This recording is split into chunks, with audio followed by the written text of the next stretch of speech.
فقیر خانہ کے نام سے یہ عجائب گھر لاہور کے پرانے علاقے بھاٹی گیٹ کی تنگ گلی میں واقع ہے۔ شہر کا پرانا فقیر خاندان گزشتہ 3 نسلوں سے اس کی حفاظت کرتا آیا ہے اور اب عجائب گھر کی دیکھ بھال کرنے کی ذمہ داری فقیر سید سیف الدین کی ہے۔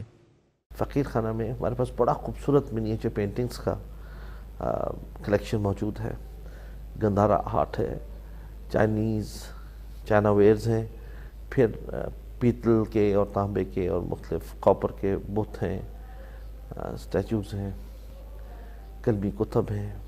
اسلامک آرٹ کا بہت بڑا کلیکشن ہے، قالین ہے، ظروف ہیں، چھوٹا سا کلیکشن ویپنری کا ہے، کوائنز ہیں، سکہ جات ہیں، اور سب سے بڑھ کے آپ کو بتاتا چلوں کہ 19 سینچری کا آرکائیول مٹیریل لاہور دربار سے جو منسلک ہے، جو سکھوں کے دربار سے منسلک ہے، وہ ہمارے پاس انٹیکٹ موجود ہے۔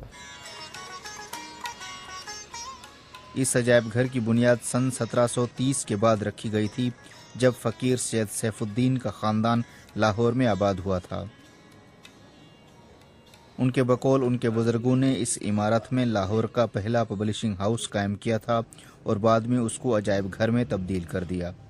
جب پبلشنگ ہاؤس کو بنایا تو اس کے اندر ہمیں آرٹسٹ رکھنے پڑے، خطاط رکھنے پڑے، پینٹرز رکھنے پڑے، صحاف جو بک بائنڈرز تھے وہ رکھے، تو it was a complete package under one roof. تو اس زمانے سے یہ میوزیم کی شروعات کی۔ اس کی خاص بات یہ ہے کہ اس میں سکھ بادشاہ مہاراجہ رنجیت سنگھ کے دور کا قیمتی مواد اور نوادرات محفوظ کیے گئے ہیں۔ فقیر خاندان کا ایک شخص سید عزیز الدین مہاراجہ رنجیت سنگھ کے سینئر وزیر تھے اور فقیر سید سیف الدین بھی مہاراجہ رنجیت سنگھ کے بڑے مداح ہیں۔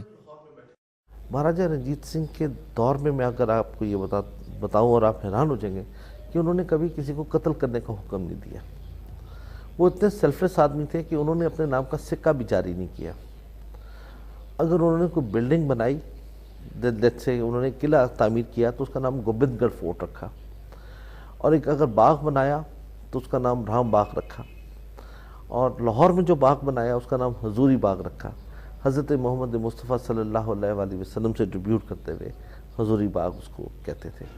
وہ کہتے ہیں کہ مہاراجہ رنجیت سنگھ نے اس علاقے میں تعلیم و ترقی کے لیے کافی کام کیا تھا، لیکن مقامی مورخین نے ان کے ساتھ انصاف نہیں کیا۔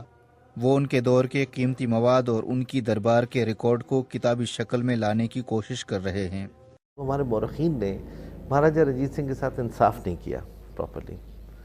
حقیقت میں دیکھا جائے مہاراجہ رنجیت سنگھ ایک سیلف لیس آدمی تھے، اور ان کا جو دور تھا وہ بڑا سیکولر دور تھا۔ وہ ایک جنون کی حد تک اس عجائب گھر کی حفاظت کرتے ہیں اور امید کرتے ہیں کہ ان کی اولاد اس قومی ورثے کو محفوظ بنانے کے لیے اپنا اہم کردار ادا کرے گی۔ حفیظ چاچڑ، BBC لاہور۔